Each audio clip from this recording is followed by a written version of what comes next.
Well, I'm going to begin, Joseph, by asking, I mean, you've probably been asked this a million times, but it's just so interesting, so I have no choice but to ask. But I mean, what was it like meeting Edward Snowden? I mean, how did you sort of go about sort of that first encounter?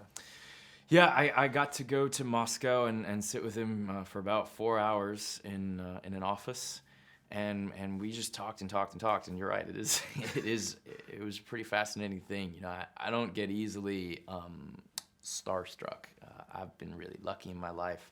I've gotten to meet and even work with some incredible actors and directors and other people in the world of movies.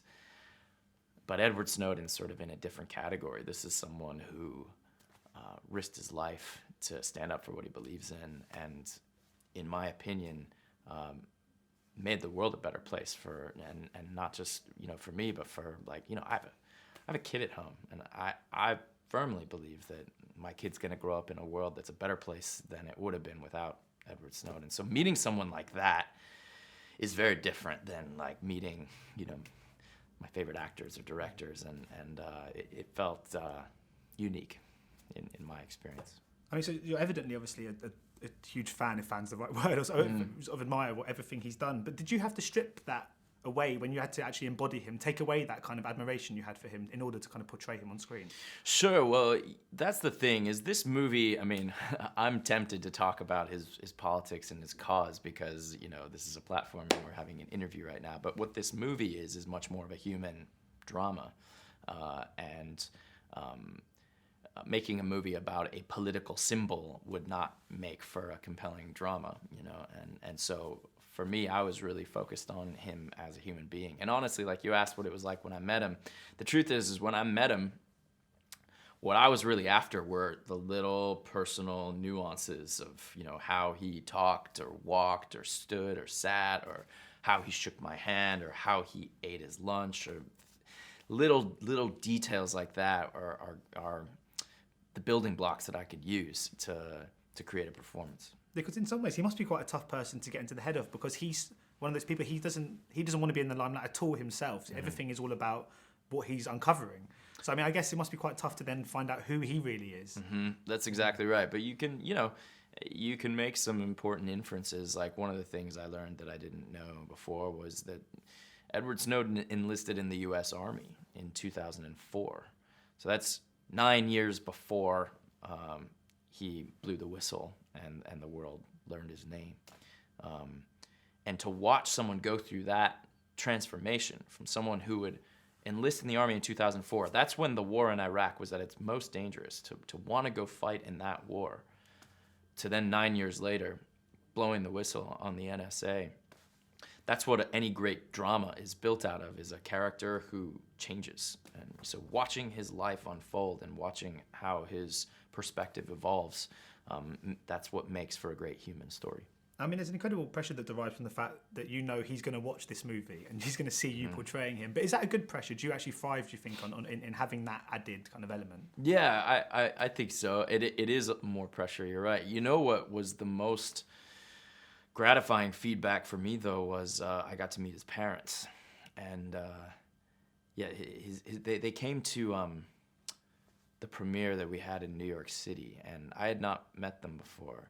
And it's one thing to get feedback from critics, say, or from audiences, or a good box office or whatever, but when the parents of the real man that you just played come and talk to you, it's meaningful on a whole other level. And his mom took me aside and said, "You remind me of my son," and his dad made a point to look me in the eye and say, "I want to thank you for what you're doing. I know that it's probably going to attract criticism and it might not be the most popular choice for you to make, but I really want to thank you for standing up for my son." And that was really, I've never gotten feedback like that before as an actor. It meant a lot to me. Does this feel like more than a movie in that regard? Do you feel like you're a part of this whole thing now? Because I guess a lot of this is all about exposure and teaching people and letting people know what's going on, and this film is doing that in a kind of to a mainstream kind of audience. Do you feel now that you're almost, this film is more than just a movie, you're now a part of this whole project, for use of a better word? I mean, in a democracy, you're right. The the whole point of a democracy is that everybody gets to talk and discuss what we think our government should or shouldn't be doing on our behalf. And a movie can be a great thing to stimulate that kind of conversation. So yeah, I mean, look, it's ultimately, this movie was designed to be a fun night at the cinema, because there's plenty of other works of like journalism and documentaries and stuff that if you want to delve further into the specific facts and figures and information, you can go to. This is more of a human story, to just kind of get the ball rolling, get the conversation started. It's in quite safe hands in that regard of Oliver Stone. Obviously, I mean, there's JFK, W. He's made incredibly kind of human political stories that are very captivating, and like you said, they still maintain that sort of entertainment quality. That must have been a huge part of the appeal in signing up to this project as well, knowing he was at the helm. Oliver Stone, of course. I mean, I think in a lot of ways he's the only one that could have told this story. If you look at American cinema over the past however many decades, no one else has really made those kind of big movies that are meant to entertain a big audience, but that also are willing to stand up and say, hey, I love my country, and I do believe Oliver Stone is very much a patriot. I love my country, but this thing that the government is doing, or this thing that our leaders are doing, that's not right, and let's talk about it. And in a way, I actually think that's an even greater form of patriotism, because it's easy to just kind of let the country do whatever it's going to do and not ask any questions. If you really care about it and you see it going down a bad path, you say something. And would you consider yourself a patriot? And if so, I mean, has this last kind of couple of weeks tested that more so than you've ever experienced? I absolutely consider myself a patriot. How can I not? I mean, I'm so grateful to have been born and raised in the United States. There's a lot of places elsewhere in the world where you don't have the freedom to ask these kinds of questions or have these kinds of conversations or make these kinds of movies that are critical of what our leaders are doing. And I think that freedom is a huge part of why the United States has been so successful over the ages. And yeah, I'm very proud and grateful to be from the States. And again, that's why I think it's all the more reason to stand up and say, like, I love my country, but this thing that's going on here has to change. I mean, this film is incredibly eye-opening. I mean, really makes you think twice just about the technology you use, our own relationship with technology and everything like that. I mean, have you found that your relationship with social media, technology and stuff like that has changed since you got involved in this project? Have you been a little bit more paranoid, perhaps? Yeah, I wouldn't use the word paranoid because that indicates that you're making something up. But I think it has made me more mindful and maybe even more just kind of curious to understand how it all works. And not just in terms of government conducting mass surveillance, but just understanding what's going on with the internet.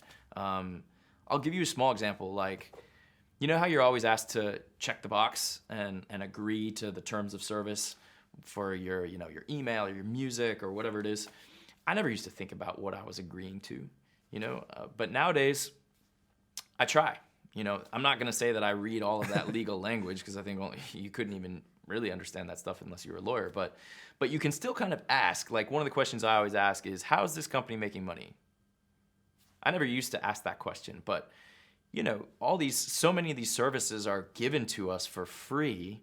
Well, those companies aren't just giving those services to us for free because they're nice. They're actually giving us those services for free because we're not the customers, we're the product. And the customers pay to buy the data that we generate on those services. So that kind of stuff is just, I never used to even think about that. And having sort of looked into the Snowden story and been involved in this project, I now do. I'm just kind of more aware. Yeah, I'm not going to lie. I just still tick the box. Oh, so do I. But at least I kind of know what's happening. And again, I'm not saying that it's bad that like Google or Facebook or anybody is collecting our data necessarily. I do think it's bad if they do it without telling us. Brilliant. Well, thank you so much for your time today. It's been a real pleasure. Thank you. Cheers. Thank you very much. Ladies and gentlemen, you're watching Hey You Guys! Hey You Guys, huh? Hey You Guys. Is that from the Goonies? It is indeed, yeah. Nice. Hey